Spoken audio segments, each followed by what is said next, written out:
Hey, before we start the story, please subscribe to the channel to help us reach 1,000 subscribers. Leave a like and comment below where you're listening from, too. Now take a deep breath and watch until the end if you dare. I've spent 23 years in cardiology, and I thought I'd seen everything a human heart could do and fail to do. Closed. But what happened that winter night at Karachi Heart Institute still keeps me awake. I've tried to rationalize it, to dissect it like every other medical anomaly, but the truth is, I can't. Closed. It began on a Thursday, December 14th, 2022. The city was half asleep under cold rain. The kind of night when ambulances never stop wailing. Closed. I'd just finished an exhausting 12-hour shift and was halfway through signing out when the intercom crackled. Dhaka Rehan, code blue incoming, trauma ward. Young male, cardiac arrest, be closed. En route, I sighed, pushing the fatigue aside. Another one, another nameless heartbeat slipping through the cracks of chance and carelessness. By the time the stretcher rolled in, be closed. My gloves were already on. The patient, male mid to late 20s, pale, unconscious, soaked from rain and blood, the smell of metal in the air. Paramedics said his name was Ali Reza. Closed. Found unresponsive after a car accident near Clifton Bridge. Seatbelt on, minor bruising, but heart stopped en route. They'd given him 3 shocks. Nothing. We began immediately. Closed. Charged to 200 and clear. His body jerked. Again. 300 and a clue. The monitor shrieked. Then a blip. A beat. Then another. He came back. The room exhaled collectively. Closed. But as I watched the ECG stabilize, something felt wrong. The rhythm wasn't sinus, there wasn't any arrhythmia I'd ever seen. It wasn't human. At least, not quite. 3 narrow QRS complexes? Closed. 1 broad, 1 dip, a pattern that looked almost intentional, like Morse code pulsing through the screen. Artifact, I muttered. Lids are clean, sir, the nurse said. Closed. Double, checking connections. Ali Reza's pulse was weak but steady. His skin felt icy, though his core temperature was normal. His pupils dilated slightly when I called his name. Be closed, but no reaction otherwise. We admitted him to the cardiac ICU. At 2:13 a.m. I sat by his bed, reviewing his chart. No medical history, no drug use. Perfectly healthy, until tonight. Closed. CT and MRI scans came back clean, no trauma to the chest, no brain bleed. His labs were textbooks. But his ECG still ran like a living cipher, and every time I leaned close to auscultate his chest, closed. The rhythm changed. It responded, heart rate climbing, dips synchronizing with my own pulse. I thought it was my exhaustion tricking me. Then the monitor screen flickered, closed. The ECG flattened for half a second, then spiked again. Lead issue. No, sir. The nurse's voice trembled slightly. It just stopped. Then started again. No touch. That night, be closed. The ICU was quieter than usual. Rain against the windows, fluorescent hum in the ceiling, distant hiss of oxygen. The kind of silence that amplifies every sound inside your head. Closed. I decided to stay until morning. At 3:47 a.m., the first nurse screamed. I rushed out of my seat. Her face was pale, trembling as she pointed at the monitor. Closed. Ali's heart rate had jumped from 70 to 140 in seconds. No alarms triggered. No convulsions. His body lay perfectly still, but the monitor went wild. Closed.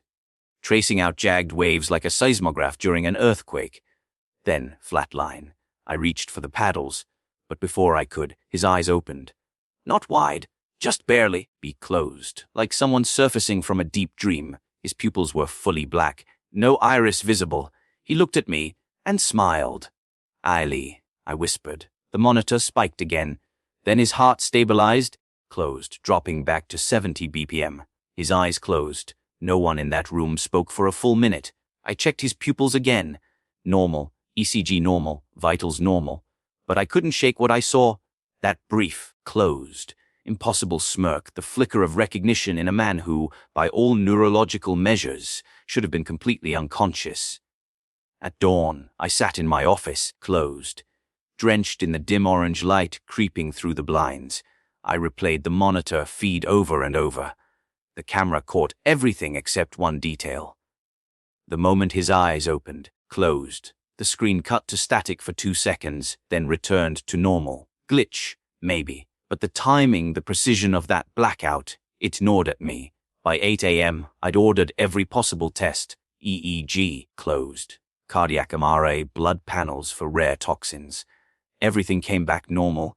I stood there, staring at his ECG printouts, lines of ink running like an alien heartbeat, closed, whispering something I couldn't quite read. That's when the nurse, Fatima, entered. "Sir, about the patient?" "Yes." "Keep saying something," closed. "In his sleep." "What kind of something?" She hesitated. "It's hard to tell. Sounds like your name." By the second night, sleep was out of the question, closed. Every sound in the ward seemed amplified. The rhythmic drip of IV fluids, the soft mechanical sigh of ventilators, the metronome heartbeat of monitors, closed. I started hearing it everywhere, that specific rhythm of Ali's ECG, repeating faintly even in the silence. I checked his room again at 2:05 a.m. The window blinds fluttered though the air was still, closed. Ali lay motionless, eyes closed, chest rising softly, but the ECG screen next to him now showed 2 traces, 2 separate heartbeats, 1 hit, 1 faint, but perfectly synchronized with mine. Closed. I felt a sharp pain in my chest then. Don't panic, not fear. Just pressure, a dull echoing pain like someone squeezing my heart gently from the inside. I turned to the monitor. We closed. Both heart rates increased together. Possible, I whispered. I pressed my stethoscope to my chest, then to his. They were beating in sync. I stumbled back. My throat went dry, closed. My mind reached for explanations, interference, electrical noise, anything logical, but there was none. Ali stirred faintly in his sleep. Then, in a low rasp barely audible over the beeping, to be closed, he murmured, "You shouldn't have brought me back." Sleep became a luxury I could no longer afford. By the 3rd night I stopped going home, closed. I told myself it was duty, that I had to watch Ali Reza's recovery hour by hour. But the truth was simpler and far more shameful. I was afraid of the silence in my own apartment, closed. When I tried to rest, I could still hear the faint double beat from the monitor echoing behind my eyelids, 2 hearts drumming in unison like some hidden metronome of fate. So I stayed, closed. Coffee replaced sleep, ritual replaced reason.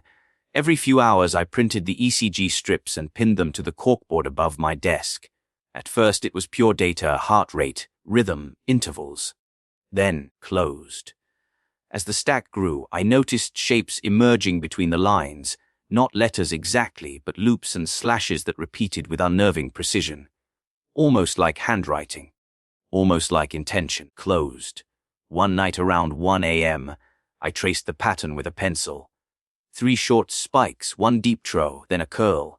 It looked, absurdly, like the outline of a heart within a circle. Closed. Fatima caught me staring. "Sir, are you drawing the ECG again?" she asked gently. I laughed it off, told her I was searching for a new arrhythmia subtype, something publishable. She nodded, closed, but I could see pity behind her eyes. That made it worse. Pity was for families, not for doctors. Later that week, small malfunctions began to plague the ward. Alarms triggered without reason, be closed. Temperature sensors blinked between impossible readings.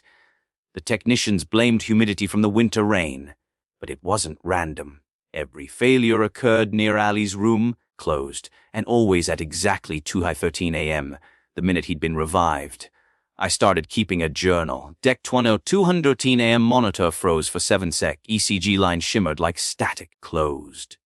Though I heard a low pulse, not from the machine, but from the walls. I wrote it down, then scratched it out. I didn't want to believe myself. Yet each night the same rhythm returned, closed.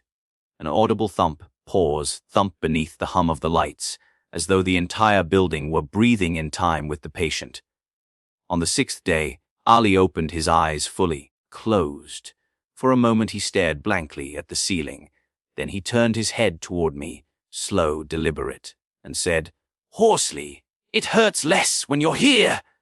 The words froze me. Be closed. "How do you know me?" I asked. He smiled faintly. "You brought me back." His voice carried no hostility, but something in the way he said back made my chest tighten. I checked the monitor. Closed. Heart rate 72 BPM and roughly the same. I felt the echo again, that phantom pressure in my ribs. When I tried to ask more, he drifted into sleep. But before his eyelids closed, he whispered, "Closed," almost kindly, "Don't stay too close, doctor. It remembers." I didn't ask what it was.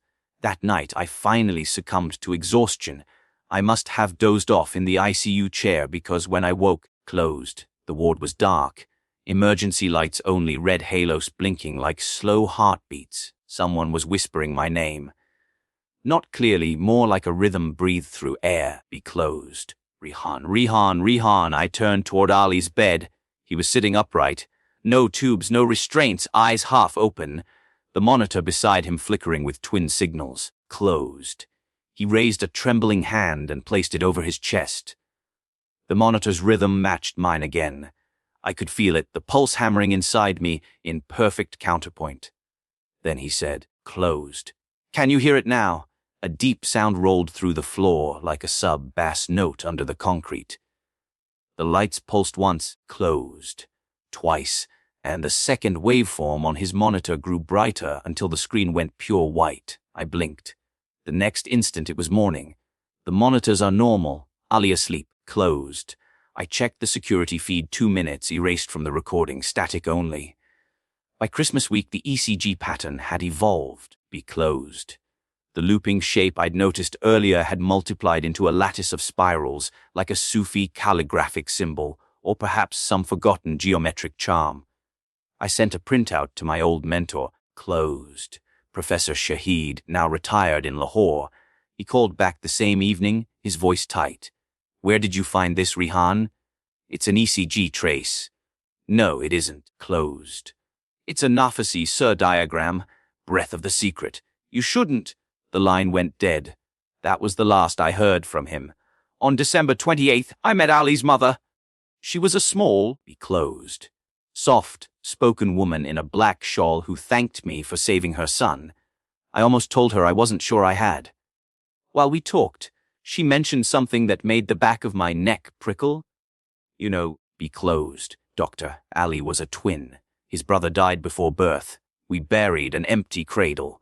I asked if Ali knew. She nodded. "He used to say he could feel his brother's heart sometimes," closed, beating next to his own. I went back to the hospital trembling. The second rhythm on the monitor, the one I'd convinced myself was interference, wasn't interference at all. Closed. By New Year's Eve, I was no longer an observer, but a participant in the case. My own chest pains had grown frequent, and my resting heart rate mirrored Ali's with uncanny precision. Be closed. When his pulse spiked during sleep, mine followed. When he slowed, I gasped for breath. I tried to take leave. The chief of medicine refused, citing staff shortage. So I stayed, watching, listening, waiting for the next impossible event. It came on the night of January 2nd. The hospital was silent except for rain hammering the windows. At 2:13 a.m., all monitors in the ward flickered simultaneously. Closed. On every screen appeared the same twin ECG pattern, one bright, one shadowed. Even the unplugged machines pulsed with light. Then Ali's eyes opened. He reached out a trembling hand toward me. Be closed. I hesitated, then placed my gloved palm against his. A shock rippled through my arm, not pain, but recognition. The monitors screamed. For a second I saw a figure behind him. Translucent, closed. Featureless, but shaped like a man leaning over Ali's shoulder. The voice that came from Ali's mouth was layered, 2 tones in one. "He's tired, Doctor. Let me rest." And then everything stopped, closed. The monitors are flatlined, mine included. I woke up on the floor an hour later, a nurse shaking me violently. Ali was stable. I was alive, closed. But the symbol on the ECG paper had changed again.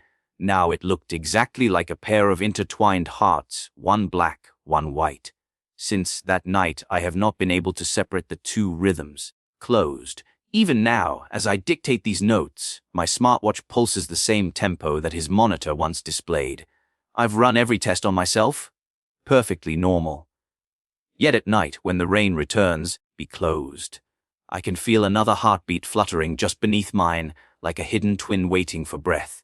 The mind breaks quietly. Not like glass, but like ice underfoot, one invisible fracture at a time, closed. I didn't notice when it began to happen to me. At first, I blamed exhaustion, then stress, then the winter.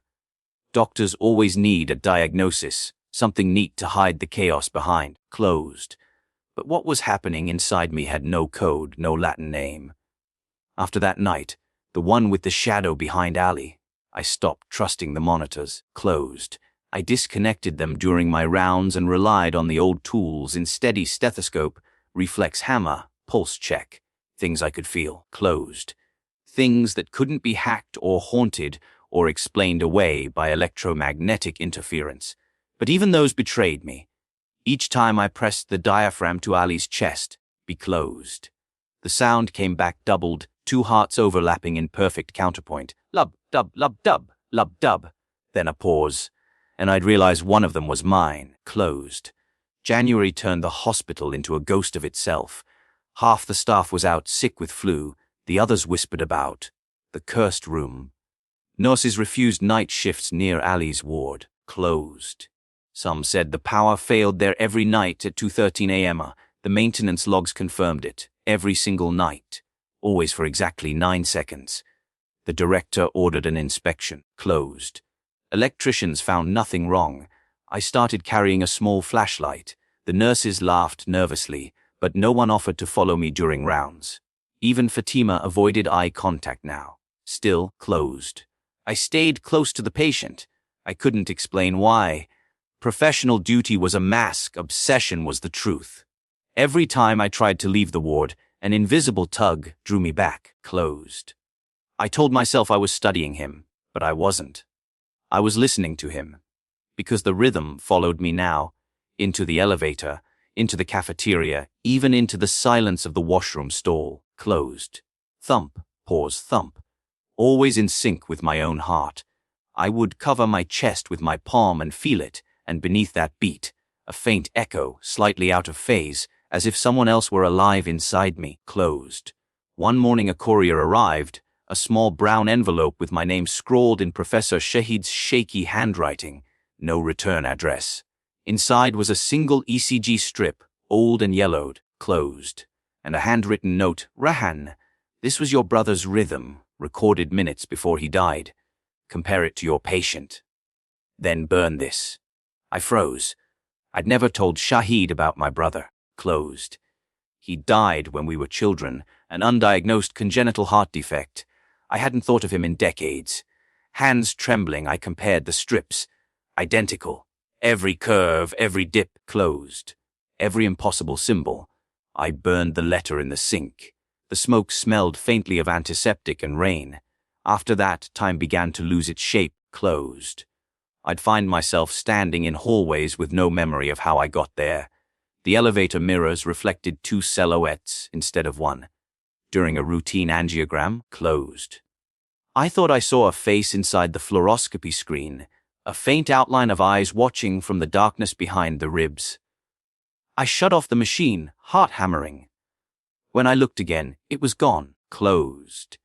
At night I dreamed of surgical theaters lit by candlelight, and in every dream I was both the doctor and the patient, two hearts beating in one body. I'd wake gasping, my chest damp with sweat, closed, convinced that if I placed my stethoscope there, I'd hear his heartbeat beside mine. Ali began speaking more as his strength returned. But the words never made sense, closed. Sometimes he'd mutter numbers, 2013, 28, 47. Sometimes he'd whisper fragments of sentences. The current keeps us tied. It never stopped, be closed. Doctor just moved. I recorded everything, hoping to find meaning in the madness. Late one evening, as I replayed the tapes, a voice, my own voice, echoed faintly behind him, closed. I hadn't spoken during that interview, but on the recording, my voice whispered in perfect time with his, don't separate us.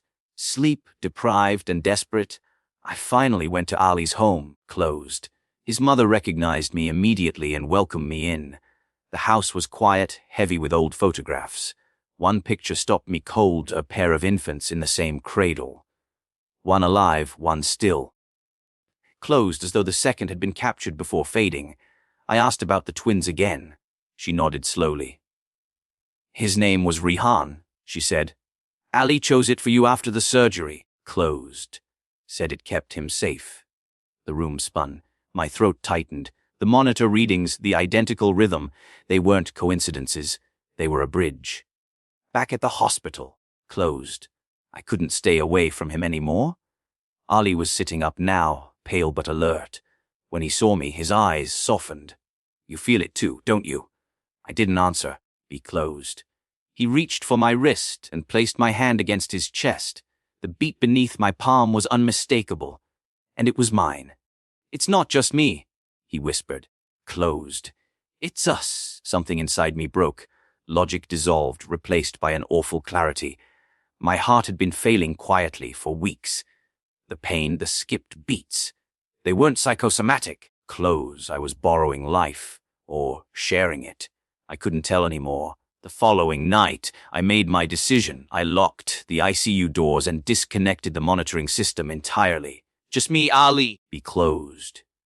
And 2 heartbeats in the dark. I told myself I was going to perform one last test, an electrophysiological mapping to find the source of the interference between us. But as I drew blood, closed, the lights flickered. My reflection in the monitor smiled before I did. He wants to rest, Ali said softly. Closed. You can't keep him here. The ECG began to trace itself even though the power was out, glowing faintly in the dark, 2 patterns merging into one. I stepped closer, trembling. Who? Ali. Closed. Who wants to rest? He looked at me with unbearable sadness. Your brother. And then his heart stopped. For a second, I felt my own chest seize. But instead of silence, closed. A steady rhythm continued, not from the machines, not from him, from me. 2 beats, 1 life. I pressed my stethoscope to my chest, sobbing. Closed. The sound that came back wasn't human anymore, a duet of hearts, layered and eternal. Then, like an echo fading in fog, one of them stopped. The world tilted. The monitors burst into light, closed, spelling out a pattern that pulsed once, twice, then vanished. They found me hours later on the floor beside his bed, conscious but silent. Ali Reza was pronounced dead at 20:13 a.m. My own vitals, closed, they said, had dipped to near zero for 9 seconds before recovering. I told no one what I'd seen. Closed. The official report cited multi-organ failure secondary to trauma complications. But I know better. I feel it every night when I close my eyes. A faint, lingering echo beneath my ribs, closed, waiting to be heard.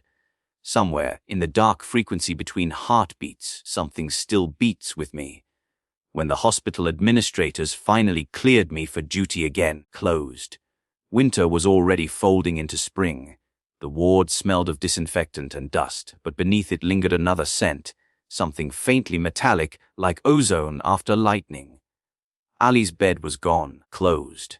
A new patient occupied the space, the monitors calm and predictable. Yet every night at 2:13 a.m., a small, inexplicable flicker still ran through the hospital's power grid, closed, and the monitors in my office blipped for exactly 9 seconds before resuming their rhythm. No one but me noticed.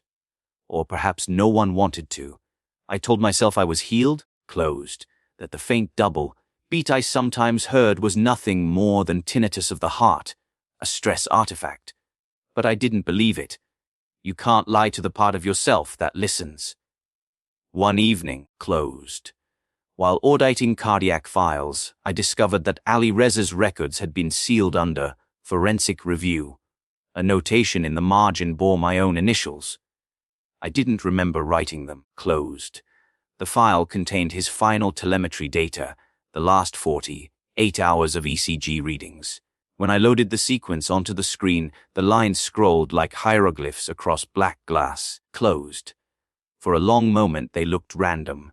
Then the patterns began to align, forming a shape I hadn't seen before, an infinity loop intersected by 2 hearts, one upright, one inverted.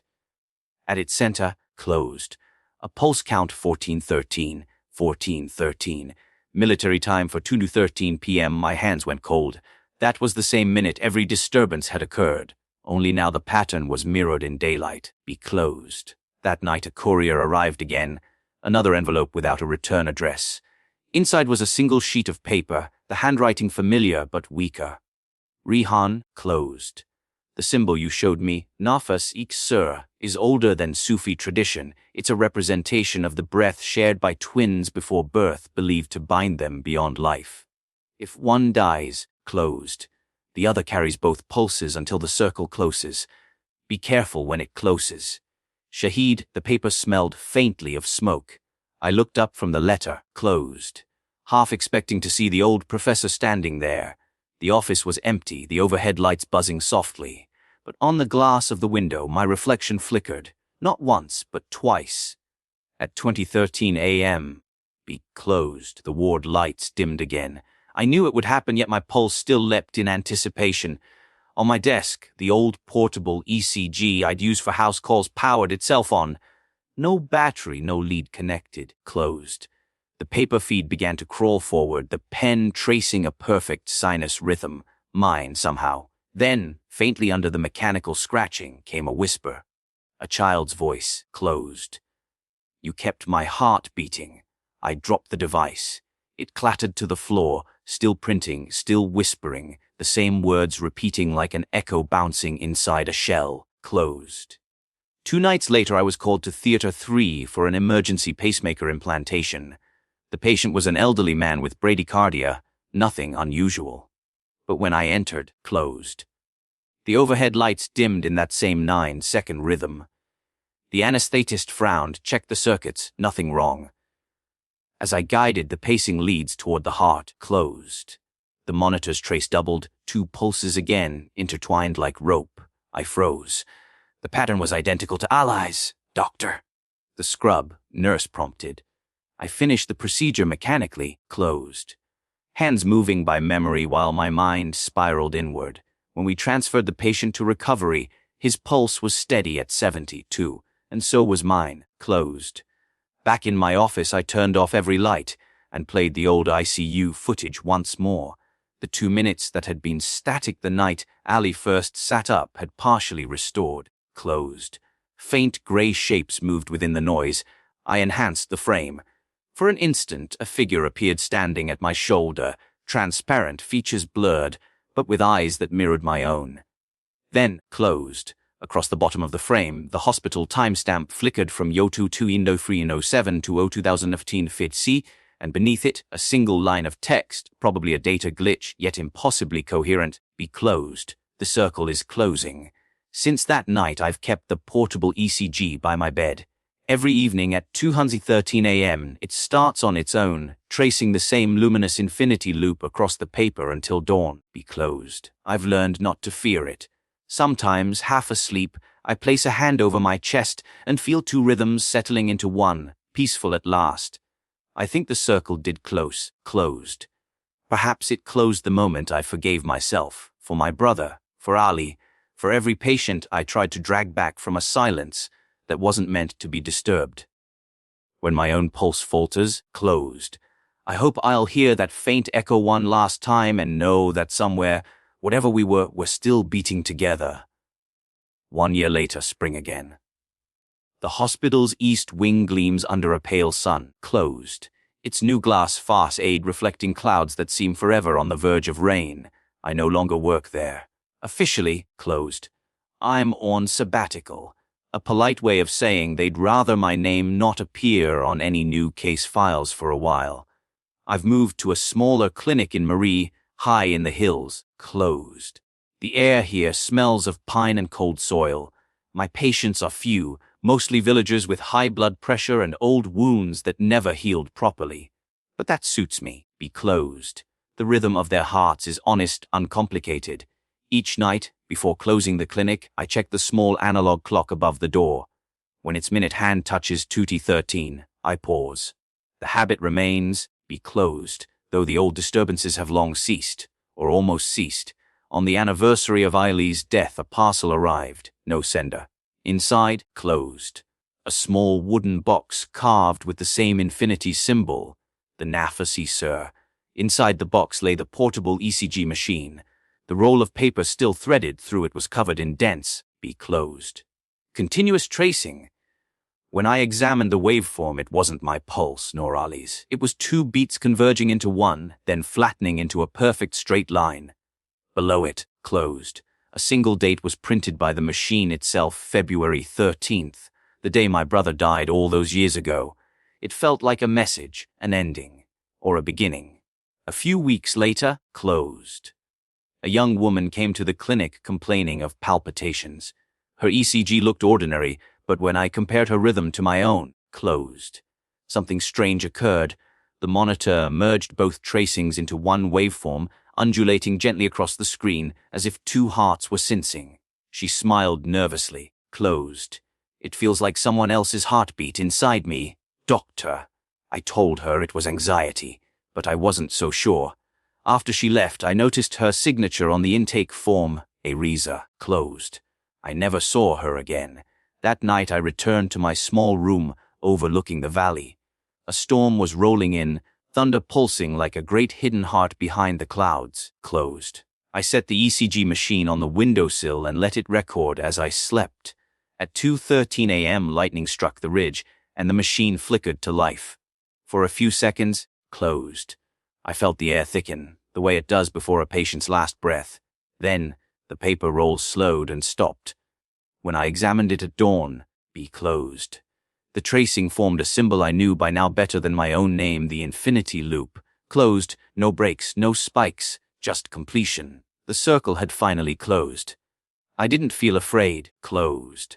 Only an immense stillness, like the silence after a long surgery when the monitors finally rest. Maybe the unseen heart that had beaten beside mine for so long was at peace now. Maybe, at last, so was I, closed.